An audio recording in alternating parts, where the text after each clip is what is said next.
안녕하세요. 나라TV입니다. 오늘은 나라TV에 아주 귀하신 분이 찾아왔습니다. 반갑습니다. 안녕하세요. 저는 현재 충남에 살고 있는 남영자입니다. 네, 안녕하세요. 북한에서는 탈북할 때 모든 사람들이 필수로 챙겨가는 것이 있다고 하셨는데 이야기 들려주세요. 맞습니다. 탈북민이라면 이것을 안 가져가는 사람은 없을 겁니다. 제가 탈북할 때도 이것을 챙겼었죠. 먼저 제 이야기를 들려드릴게요. 전후 북한에 있었을 때 한국으로 치면 소령급 정도 되는 군인이었습니다. 한국에서는 소령이 높은 직급인지 모르겠지만 북에서는 소령 정도면 꽤 높은 직급입니다. 여자의 몸인데도 소령이 될 수 있었던 이유는 저희 집안 분위기 때문인 것 같아요. 저희 집안은 딸만 5명인데요. 제가 그 중에서도 막내딸이었어요. 북한에서는 아직도 남아선호 사상이 강해서인지 저희 아버지는 아들을 간절히 바라셨다고 해요. 그래서 딸을 5명이나 낳았을 때 저희 어머니는 집안에서 아들도 못 낳는 며느리로 힘든 시집살이를 하셨어요. 어머니 말씀으로는 애를 낳고 산후조리를 못 하셔서 지금도 온몸이 후유증으로 밤만 되면 그렇게 아프다고 하셔요. 북에서는 먹고 살기 힘들어서 산후조리도 아무나 하는 것이 아닌데 그나마 저희 집안은 아버지가 군부대 대령으로 사정이 좋았거든요. 하여튼 이렇게 딸이 5이나 있으니 주변에서는 저희 집안을 딸순이 집이라고 많이들 수군거렸어요. 어떻게 5이나 낳았는데 아들 하나가 없다고 말이죠. 저는 어려서부터 주변 어른들의 시선에 의식을 많이 했었던 것 같아요. 그래서 더 아들 못지않게 효도하려고 노력을 많이 했습니다. 보통 이런 집안은 큰딸이 어깨가 무겁다고들 하지만 제 언니들은 완전히 공주들이 따로 없었습니다. 특히 첫째 언니는 어려서부터 꽃놀이를 좋아했고 동네 남정네 오라버니들을 따라다니기 바빴어요. 둘째 언니는 첫째 언니처럼 여성스럽지는 않았지만 우리 5자매 중 제일로 미모가 뛰어났습니다. 그래서인지 소학교에 다닐 때부터 아버지는 둘째 언니의 미모와 예술적인 재능을 보고 응원단이나 예술단에 들어가게 하려고 하셨었습니다. 아버지는 딸밖에 없는 집안이라도 둘째 언니라도 뛰어나게 예쁘기라도 해서 다행이라고 늘 그러셨어요. 저도 둘째 언니의 미모를 보면 늘 부러웠고요. 같은 배에서 나왔는데 저랑은 비교되게 예뻤습니다. 나머지 언니들은 특별히 재주도 없고 욕심도 없는 철부지들이어서 아버지가 거의 내놓은 자식처럼 키우셨는데 그런 언니들을 보니까 저도 욕심이 나더랍니다. 저는 둘째 언니처럼 예쁘거나 예술적으로 재능이 없었던지라 속상했지만 그래도 아버지의 뒤를 이어 멋진 군인이 되고 싶었습니다.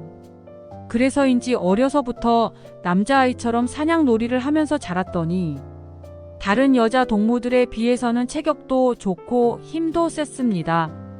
소학교에 들어갔을 적부터 저는 학교에서 대장을 할 정도였죠. 북에서도 한국과 마찬가지로 소위 말하는 일진이라는 것이 있습니다. 우리는 그것을 대장이라고 불렀습니다. 북에서는 인민들의 인권은 개나 줘버릴 만큼 낮아서 남한처럼 학생들의 인권을 존중해주고 화기애애하지 않습니다. 완전히 동물의 왕국이라고 봐도 될 정도로 힘과 권력이 중요한 사회죠. 저도 학교를 다니던 적에 어떤 몸집이 큰 학생으로부터 시비가 걸려온 적이 있었습니다. 어려서부터 남자 동무들과 치고받고 싸우며 자라왔던지라 그 동무를 제압하는 것은 식은 죽 먹기였죠. 보통 여자 동무들은 머리채를 잡고 싸웠지만 저는 굳이 그러지 않아도 됐습니다. 그냥 그 동무를 한 손으로도 눕힐 수 있었거든요. 그렇게 싸워서 이겼던 여동무가 알고 보니 학교의 대장이었고 자연스럽게 저는 그 동무를 제치고 대장을 할 수 있었던 거죠. 아마 그 동무도 괜히 시비를 걸었다고 생각하며 후회를 엄청 했을 겁니다. 저도 굳이 건들지 않으면 싸우지 않는 조용한 성격이었어서 학교의 대장놀이에도 관심이 없었거든요. 그래도 그 동무와 한번 싸우고 저는 편안한 중학교, 고등학교 시절을 보낼 수 있었습니다. 고등학교를 졸업할 무렵에는 자연스럽게 저희 담임 선생님께서 저를 군부대에 특별 추천을 해주셨습니다.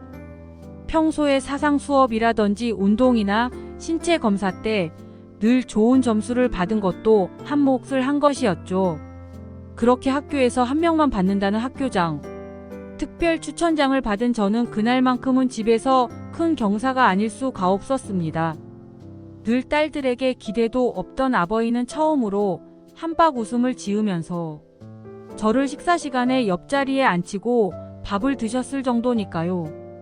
아버지는 아들을 꼭 낳아서 집안의 대를 이어 상급 군인으로 키워내고 싶으셨는데 딸순이 집안이었기에 꿈을 접으셨었거든요.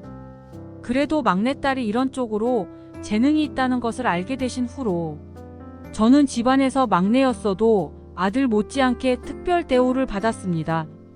그렇게 저는 고등학교를 졸업하는 동시에 아버지가 계시는 군부대에 입대를 하게 됐습니다. 원래는 다른 곳으로 배정을 받았었는데 특별히 저를 이끌어주고 싶으셨던 아버지가 손을 쓰셔서 아버지가 계시던 부대로 들어갈 수 있었습니다. 솔직히 저는 다른 부대로 가고 싶었습니다. 왜냐하면 아버지가 상급관으로 계시는 곳이기에 한시도 긴장을 놓을 수 없었거든요. 한껏 저에게 기대를 하고 계셨기에 저는 밤낮으로 몸을 단련하고 매일 있는 대련에 이기기 위해 전력을 다했었습니다. 정말 대단하네요. 대련이라 하면 다른 군인들과 싸우는 것을 말씀하시는 건가요? 네, 우리 부대는 특히 총칼을 이용한 것보다 맨몸으로 사람을 제압하는 것을 중요하게 여겼습니다. 그래서 매일 토너먼트식으로 동무들과 대련을 해야 했죠. 매일 하다니. 정말 고생이 많으셨겠어요. 팔에 난 상처도 그때 생긴 상처인가요? 네, 맞습니다. 당시 저는 아침 저녁으로 잠 안 자고 단련을 했었기에 여군들 사이에서는 당연히 1등을 했었습니다. 그러던 어느 날 저에게 진 동무 한 명이 질투에 못 이겨서 제가 자고 있던 새벽에 갑자기 둔기를 들고 공격을 한 것이지요. 너무 놀라서 잠결에 피하다가 팔을 맞았지만 소란이 컸던지라 간부들에 의해서 사태가 정리됐었어요. 그때 팔을 크게 다쳐서 아버지도 화가 정말 많이 나셨습니다. 그 동무가 다른 부대로 배정된 것인지 그 후로는 보이지 않았고요. 그렇게 저는 아버지의 도움과 저의 노력으로 어린 나이에 소령의 자리까지 올라갈 수 있었습니다. 어찌 보면 공화국에서는 최단 기간 승급을 한 것이어서 말이 많았습니다. 그렇게 엘리트 코스를 밟으셨는데 도대체 왜 탈북을 하게 되신 거예요? 제가 탈북한 이유는 우습지만 어머니 때문이었습니다. 사실 제가 이렇게 죽기 살기로 올라갔던 이유도 어머니 때문이었죠. 저는 집안에 남자가 없어서 제가 아버지에게 인정을 받아서 가장이 되고 싶었습니다. 소령이 됐을 무렵 저는 어머니에게 그동안 힘든 시집 살이하느라 고생이 많았다고 울면서 말했어요. 이제는 막내딸이 어머니를 호강시켜 드리겠다고 말씀드렸었습니다.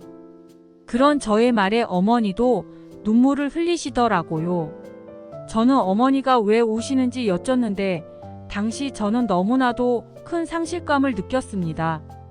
어머니는 저에게 영자야, 너 그렇게 목숨 걸고 고생 그만하라우.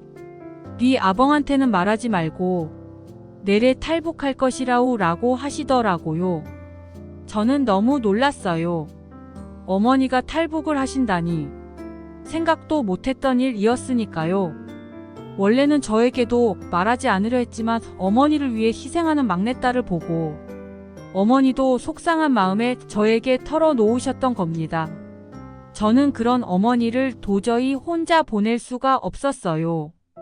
몸도 안 좋으신 어머니가 홀로 탈북을 한다니. 그냥 죽으러 간다는 말로 들렸죠. 그 후로 저와 어머니는 가족들 몰래 탈북을 계획했습니다. 저도 모든 걸 내려놓고 어머니와 떠나기로 다짐을 했던 것입니다. 탈북 당일이 되었고 저와 어머니는 모두가 잠들었을 때 탈북을 위해 집을 나섰습니다. 그런데 집안에서 주섬주섬 무언가를 챙기는 어머니를 보았고 저는 어머니에게 도대체 무얼 챙겨서 나온 것인지 물었죠. 어머니는 저에게 면도칼을 보여주셨어요. 저는 너무 어이없어서 어머니에게 엄마 이런 면도칼로는 간부들 몸에 생채기도 못 낼 거라우. 위험하니까 그냥 두고 버리라우 라고 했습니다. 그랬더니 어머니는 오히려 저에게 내가 이걸로 간부들하고 어찌 싸워서 이기겠니? 잡혀서 수모를 당할 바에는 자결하려고 챙긴 거라우 라고 말씀하셨죠. 저는 늘 싸워야 하는 군부대에서 생활했던지라 어머니가 그런 생각을 하고 계신지 몰랐습니다.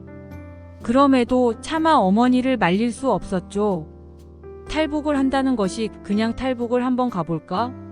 이런 마음이 아니고 자기 목숨을 던지는 것이었기 때문이었죠.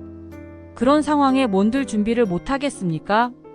저도 공안에게 잡혀서 수모를 당할 바에 차라리 죽는 것이 100번은 나을 것이라고 생각했고요. 그렇게 어머니와 강을 건넜습니다. 정말 모든 것을 버리고 단둘이 강을 건널 때 어머니의 심정이 어떠셨을지 차마 상상도 안 됩니다. 딸들을 전부 두고 오는 어머니의 발걸음이 쉽게 떼어지지 않는 것이 보이더라고요. 그렇게 중국으로 넘어가서 브로커를 만날 수 있었습니다. 그런데 탈북할 때는 저랑 어머니 이렇게 둘이서만 탈북하는 것이 아닙니다. 브로커는 최대한 많은 사람들을 모아서 출발을 하죠. 그래서 저희도 모르는 다른 가족과 탈북을 해야 했습니다. 그 가족은 아이들까지 데려왔었습니다. 속으로는 공안한테 걸리면 다 죽는 목숨이니 괜히 이런 사람들과 같이 가야 하는 것이 싫었습니다. 우리도 다 데려오고 싶어도 못 데려온 것인데 말이죠. 그래도 같이 가야 했기에 중국에서 숨어 있을 때 하루를 같이 보냈었습니다. 하지만 아이들이 너무 어렸고 아내도 몸이 안 좋았던지라 저와 어머니는 따로 먼저 갈 수밖에 없었습니다. 우리는 어쩔 수 없이 먼저 안전지대로 가서 전화를 하기로 했어요. 그렇게 어머니와 안전지대에 도착해서 그 가족에게 전화해서 우리가 왔던 루트를 알려드렸어요. 그렇게 그 가족도 저희가 왔던 방식대로 오겠다고 떠났는데 도착한 것은 아이들과 남편뿐인 겁니다. 저는 그 남편 되는 사람한테 물었습니다. 아내는 어찌하고 아이들만 데리고 왔냐고요. 그랬더니 그 동지가 울면서 말하기를 탈북 루트를 따라서 오던 길에 중국 공안들이 따라 붙었다고 하더군요. 그래서 몸이 안 좋았던 아내는 더 이상 무리할 수 없었고 그 자리에서 면도칼로 자결해 버렸다고요. 남은 아이들이라도 안고 죽기 살기로 도망쳐서 올 수 있었다고 합디다. 어머니도 그 동무의 이야기를 듣고는 주머니에 넣어뒀던 면도칼을 꺼내서는 눈물을 흘리셨습니다. 저도 만약의 상황을 대비하여 군부대에서 몰래 챙겨온 사이나가 있었는데 하마터면 나도 이것을 마셨겠거니 싶어서 심장이 벌렁였습니다. 사이나요? 그게 뭐죠? 독약입니다.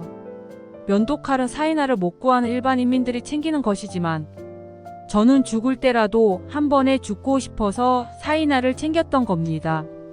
지금은 다행히 챙겨온 것들을 써보지 않고 무사히 한국에 도착하여 자리를 잡아서 얼마나 다행인지 모릅니다. 지금도 당시를 생각하며 어머니와 종종 눈물을 흘리기도 합니다. 남한에 와보니 우리가 살던 공화국이 얼마나 지옥 같은 곳이었는지 더 실감을 하게 됐고요. 저희 어머니는 아직도 두고 온 딸들을 데려오려고 돈을 벌어서 브로커를 알아보고 있습니다. 탈북민 단체에서도 많이 도와주고 있기도 하고요. 제 이야기는 여기까지 하도록 할게요. 들어주셔서 감사합니다. 너무 안타까운 이야기네요. 탈북민이라면 무조건 챙기는 물건이 면도날이었다니요. 정말 무서우셨겠어요. 그래도 한국에 와서 행복하게 지내신다 하니 정말 다행입니다. 오늘 이야기 들려주셔서 감사해요, 영자씨. 북한에 남은 가족분들도 안전히 한국으로 모셔오시기를 간절히 바라는 마음입니다. 오늘의 사연 마치겠습니다. 구독과 좋아요 부탁드립니다.